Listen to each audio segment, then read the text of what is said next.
ओम शांति। आज 15 अक्टूबर 2023 की अव्यक्त मधुर महावाक्य और रिवाइज है 18 जनवरी 1996। हेडलाइन है सदा समर्थ रहने की सहज विधि, शुभ चिंतन करो और शुभ चिंतक बनो। अब सुनते हैं अव्यक्त महावाक्य विस्तार से। आज बाप दादा ने कहा, आज स्नेह संपन्न स्मृति दिवस है। चारों के बच्चों के स्नेह का दिल का आवाज बाप दादा के पास पहुंच गया है। यह स्नेह सुख स्वरूप स्नेह है। बाप दादा इस दिवस को स्मृति दिवस के साथ साथ समर्थि दिवस कहते हैं, क्योंकि ब्रह्मा बाप ने अपने साकार स्वरूप में सर्व कार्य करने की समर्थियां अर्थात शक्तियां साकार रूप में बच्चों को अर्पण किया। इस दिवस को सन सोज फादर के वरदान का दिन कहा जाता है। साकार रूप में बच्चों को आगे किया और फरिश्ता रूप में अपने बच्चों की और विश्व की सेवा आरंभ किया। यह 18 जनवरी का दिवस ब्रह्मा बाप की संपूर्ण नष्टमोह स्मृति स्वरूप का रहा। जैसे गीता के 18 अध्याय का सार है, भगवान ने अर्जुन को नष्टमोह स्मृति स्वरूप बनाया, तो यह 18 का यादगार है कि ब्रह्मा बाप कितना ही बच्चों के प्रति अति स्नेही रहे। जो बच्चे अनुभवी हैं कि सदा सेवा के निमित्त बच्चों को कितना याद करते अनुभव है ना। मोह नहीं रहा, लेकिन दिल का प्यार रहा, क्योंकि मोह उसको कहा जाता है जिसमें अपना स्वार्थ हो। तो ब्रह्मा बाप का अपना स्वार्थ नहीं रहा, लेकिन बच्चों में सेवा अर्थ अति स्नेह रहा। फिर भी साथ रहते, बच्चों को सामने देखते भी कोई देह के रूप में याद सताई नहीं, एकदम न्यारा और प्यारा रहा। इसलिए कहा जाता है स्मृति स्वरूप नष्ट मोह। कोई मेरापन नहीं रहा, देवभान से भी नष्ट मोह। तो ये दिवस ऐसे फॉलो फादर का पाठ पढ़ाने का दिवस रहा। यह अव्यक्त दिवस दुनिया के अनजान आत्माओं को परमात्म कार्य की तरफ जगाने का रहा, क्योंकि मेजॉरिटी लोग ब्रह्मा बाप को देखकर यही सोचते, यह समझते थे कि इन्हों का परमात्मा ब्रह्मा है। ये ब्रह्मा कुमारियां ब्रह्मा को ही भगवान मानती है और ब्रह्मा ने साकार में पाठ परिवर्तन किया। तो क्या सोचने लगे कि अभी तो ब्रह्म कुमारियों का भगवान चला गया और ये ब्रह्म कुमारियों का कार्य आज नहीं तो कल समाप्त हो जाएगा। लेकिन आप जानते हैं कि इन्हों का करावनहार ब्रह्मा द्वारा भी परमात्मा था, है और अंत तक रहेगा। तो ये परमात्म कार्य है, व्यक्ति का कार्य नहीं है। ये पहचान ब्रह्मा बाप के साकार पाठ परिवर्तन होने के बाद समझते हैं कि इन्हों को कोई शक्ति चला रही है। अभी भी बेचारे परमात्मा को नहीं जानते, लेकिन कोई शक्ति कार्य करा रही है। वो कौन सी शक्ति है उसको भी देख रहे हैं, सोच रहे हैं और आखिर तो समझना ही है। तो किसका कार्य है, ब्रह्मा बाप का या परमात्मा का ब्रह्मा द्वारा? किसका कार्य है? जो बच्चे साकार के बाद में आए हैं वो सोचते हैं कि ब्रह्मा बाबा ने अपना साकार पाठ इतना जल्दी क्यों पूरा किया। हम तो देखते हैं ना, हम तो मिलते ना, सोचते हो ना। लेकिन कल पहले का भी गायन है कि कौरव सेना के निमित्त बने हुए महावीर का कल्याण किस द्वारा हुआ? शक्ति द्वारा हुआ ना। तो शक्तियों का पाठ ड्रामा में साकार रूप में नुधा हुआ है और सब मानते भी हैं कि मातृशक्ति के बिना इस विश्व का कल्याण होना असंभव है। तो ब्रह्मा बाप फरिश्ता क्यों बना? साकार पाठ परिवर्तन क्यों हुआ? अगर ब्रह्मा बाप फरिश्ता रूप नहीं धारण करता तो आप इतनी आत्माएं यहाँ पहुंच नहीं पाती, क्योंकि वायुमंडल की भ्रांतियां इस विश्व क्रांति के कार्य को हल्का कर रही थी। तो ब्रह्मा बाप का फरिश्ता बनना आप ज़्यादा से ज़्यादा बच्चों के भाग्य खुलने का कारण रहा। अई फरिश्ते रूप में जो सेवा की फास्ट गति है वो देख रहे हो ना। फास्ट गति हुई या कम हुई है? फास्ट हुई है ना, तो फास्ट गति हुई, तभी आप यहाँ पहुँचे हो, नहीं तो सोए थे। अच्छी तरह से तो आज का दिवस ऐसा नहीं है जैसे लोग मनाते हैं, चला गया चला गया, लेकिन उमंग उत्साह आता है कि फॉलो फादर, हम भी ऐसे स्मृति स्वरूप नष्टो मोह बने। ये प्रैक्टिकल पाठ पढ़ने का दिवस है। आज आप किसी के भी दिल से दुख के आंसू निकले ये अंदर अंदर थोड़ा आया। जिसको दुख की थोड़ी भी लहर आई वो हाथ उठाओ। दुख हुआ नहीं हुआ, आज के दिन तो ब्रह्मा बाप को सेवा का साथी बनने का दिन है। आप सब साथियों की साक्षी हो, सेवा में साथी और माया की परिस्थितियों से साक्षी। माया को तो वेलकम किया है ना, कि घबराते हो, हाय क्या हो गया, थोड़ा थोड़ा घबराते हो।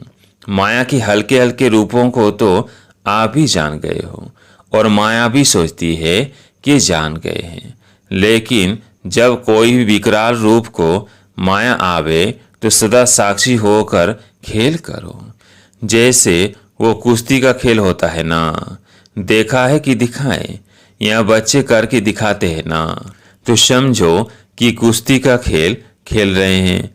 अच्छी तरह से मारो, घबराओ नहीं, खेल है तो साक्षी होकर खेल करने में मजा आता है। और माया आ गई तो घबरा जाते हैं। कुछ भी ताकत अभी माया में नहीं है, सिर्फ बाहर का शेर का रूप है, लेकिन बिल्ली भी नहीं है। सिर्फ आप लोगों को घबराने के लिए बड़ा रूप ले आती है। फिर सोचते हो पता नहीं अब क्या होगा, तो यह कभी नहीं कहो क्या करूं, कैसे होगा, क्या होगा। लेकिन बाप दादा ने पहले भी यह पाठ पढ़ाया है कि जो हो रहा है वो अच्छा, और जो होने वाला है वो और अच्छा।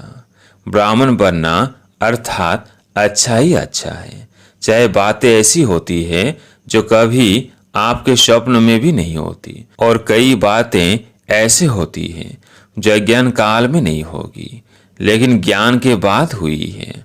अज्ञान काल में कभी बिजनेस नीचे ऊपर नहीं हुआ होगा, और ज्ञान में आने के बाद हो गया। घबरा जाते हैं, हाय ज्ञान छोड़ दे। लेकिन कोई भी परिस्थिति आती है, उस परिस्थिति को अपना थोड़े समय के लिए शिक्षक समझो। शिक्षक क्या करता है, शिक्षा देता है ना, तो परिस्थिति आपको विशेष दो शक्तियों के अनुभवी बनाती है। एक सहन शक्ति, न्यारापन, नष्ट मोह, और दूसरा सामना करने की शक्ति का पाठ पढ़ाती है, जिससे आगे के लिए आप सीख लो कि ये परिस्थिति ये दो पाठ पढ़ाने आई है। और जो कहते रहते हो हम तो ट्रस्टी हैं, मेरा कुछ नहीं है, ठगी से तो नहीं कहते, दिल से कहते हो। ट्रस्टी हो कि थोड़ा गिरस्ती हो, कभी गिरस्ती बन जाते, कभी ट्रस्टी बन जाते। न्यू ईयर में बाप दादा को 2-4 खिलौने दिए थे। उसमें क्या था कि एक तरफ करो तो भाई है, दूसरे तरफ करो तो फीमेल है। एक ही खिलौना बदल जाता था, एक सेकंड में वो हो जाता, एक सेकंड में वो हो जाता। तो आप ऐसे खिलौने नहीं हो, अभी अभी गिरस्ती, अभी अभी ट्रस्टी, थोड़ा थोड़ा, कभी कभी तो हो जाता है। घबराते हो ना, तो माया समझ जाती है कि ये घबरा गया है, इसलिए घबराओ नहीं, ट्रस्टी है, अर्थात पहले से ही सब कुछ छूट गया। ट्रस्टी माना सब बाप के हवाले कर दिया। मेरा क्या होगा, बस गागा आता है ना, तो गड़बड़ होती है। सब अच्छा है और अच्छा होना ही है। निश्चिंत है, इसको कहा जाता है समर्थ स्वरूप। तो आज का दिन कौन सा है, समर्थ बनने का, नष्ट मोह होने का। शिव बाबा बहुत याद आए, गीत गाने का नहीं है। तो ब्रह्मा बाप का फरिश्ता रूप होना ड्रामा में परमात्म काज को प्रत्यक्ष करने का निमित्त कारण बना। ब्रह्मा बाबा है या है नहीं है, दिखाई तो देता नहीं। देखो आप जो पीछे आए हो वो बहुत लकी हो। क्यों, अभी सेवा के बने बनाए साधनों के समय पर आए, मक्खन निकाला। 60 वर्ष वालों ने और मक्खन खाने वाले आप आ गए। आज हिस्ट्री सुनी होगी ना। इतनी मेहनत आप करते तो भाग जाते। और वर्तमान समय सेवा का वायुमंडल बना हुआ है। अभी चाहे प्रेसिडेंट है, चाहे प्राइम मिनिस्टर है, चाहे कोई भी नेता है, मेजॉरिटी ये तो मानते हैं ना कि कार्य अच्छा है, हम कर सकते हैं या नहीं, वो बात अलग है। हर एक का पाठ अपना है, लेकिन अच्छा कार्य है और ये कार्य और आगे बढ़ना चाहिए, ये तो कहते हैं ना। पहले क्या कहते थे कि ब्रह्म कुमारियों की शक्ल भी नहीं देखना। और शुरू में निमंत्रण देने जाते भी थे ना, तो दरवाजा बंद कर देते थे। तो आप तो अच्छे टाइम पर आए हो ना। सेवा का चांस बहुत है, जितनी सेवा करनी चाहो उतनी कर सकते हो। अभी सभी समझते हैं कि साकार ब्रह्मा के बाद भी ब्रह्म कुमारियों ने सिल्वर जुबली भी मना ली, गोल्डन भी मना ली, अभी डायमंड तक पहुंच गए हैं। क्योंकि कोई बड़ा गुरु चला जाता है तो गड़बड़ हो जाती है। यह गड़बड़ है क्या? यहाँ तो और ही वृद्धि है, बढ़ता जाता है। तो इससे सिद्ध है कि कार्य कराने वाला बाप परमात्मा है, निमित्त माध्यम ब्रह्मा बाप है, अभी भी माध्यम ब्रह्मा बाप है। ये पाठ अलग चीज है, लेकिन माध्यम ड्रामा में पहले साकार ब्रह्मा रहा और अभी फरिश्ता रूप में ब्रह्मा है। ब्रह्मा को पिता कहेंगे, रास्ता तो ब्रह्मा है ना। ये तो पाठ बीच बीच में बच्चों की पालना करने के लिए निमित्त है, बाकी रास्ता ब्रह्मा है। और रचना के कार्य में अभी भी अंत तक ब्रह्मा का ही पाठ है। तो आज सारे दिन में किसके पास माया आई? कोई पोतरा धोतरा याद नहीं आया। तो सदा ऐसे समर्थ रहो। और इसकी सबसे सहज विधि है, 2 शब्द याद रखो। 2 शब्द याद रख सकते हैं ना, सारी मुरली भूल जाए, लेकिन 2 शब्द याद रखो और प्रैक्टिकल में करते चलो। वो 2 शब्द जानते भी हो, कोई नई बात नहीं है। एक है शुभ चिंतन, नेगेटिव को भी पॉजिटिव करो, इसको कहते हैं शुभ चिंतन। नेगेटिव पॉजिटिव हो सकता है और बदल सकते हो। सिर्फ चेक करो कि कर्म करते भी शुभ चिंतन चला। और दूसरा, सभी के प्रति शुभ चिंतक। तो शुभ चिंतन और शुभ चिंतक दोनों का संबंध है। अगर शुभ चिंतन नहीं है तो शुभ चिंतक भी नहीं बन सकते।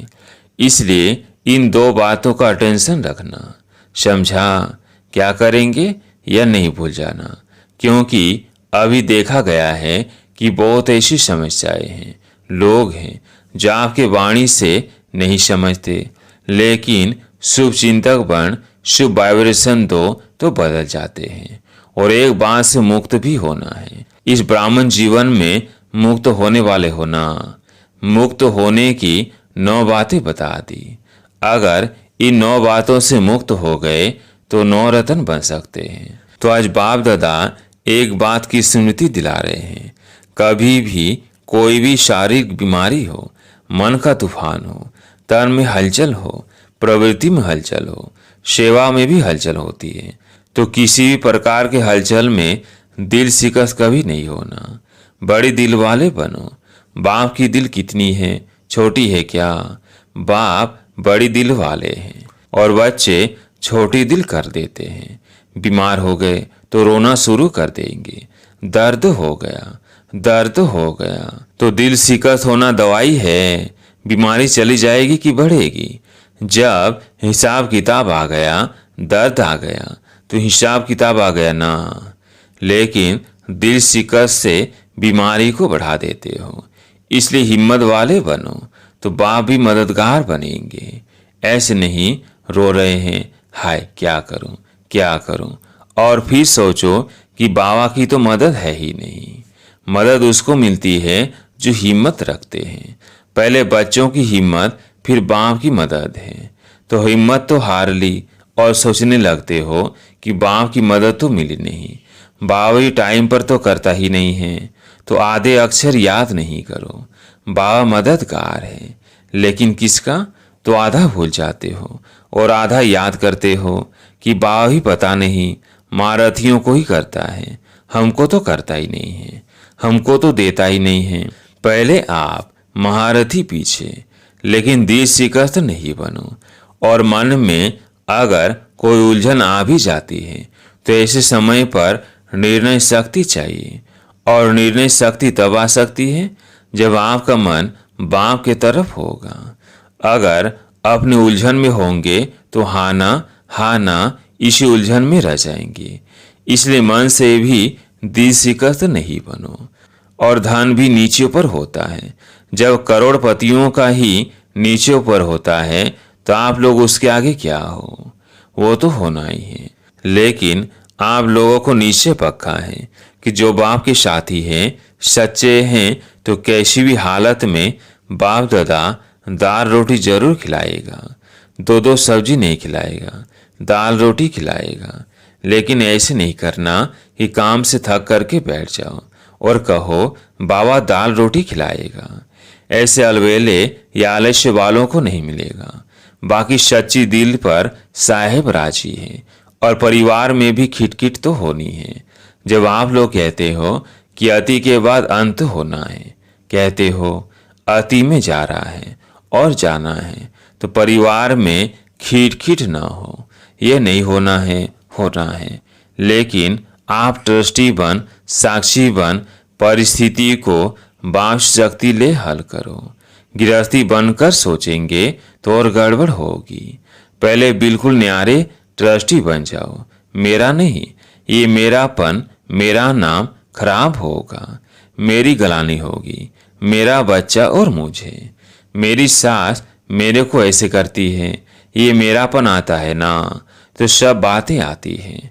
मेरा जहां भी आया वहां बुद्धि का फेरा हो जाता है, बदल जाते हैं।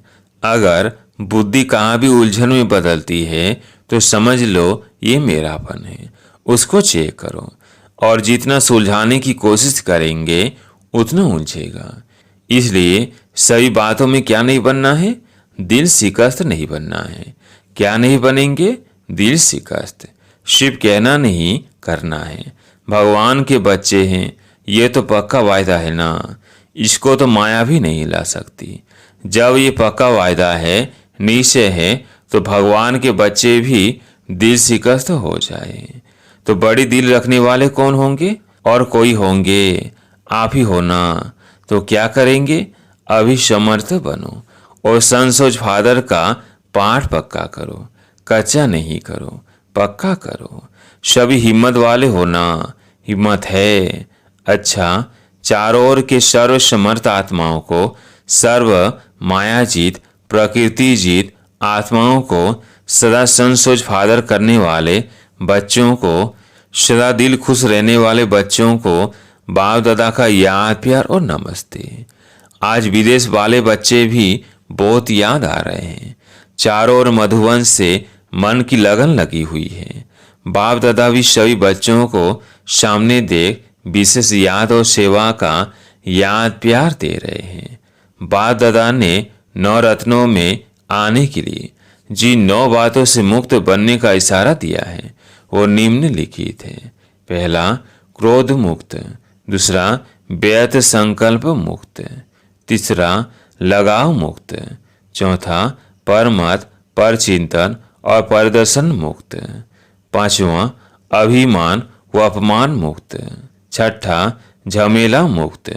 सातवां, व्यर्थ बोल, डिस्टर्ब करने वाले बोल से मुक्त।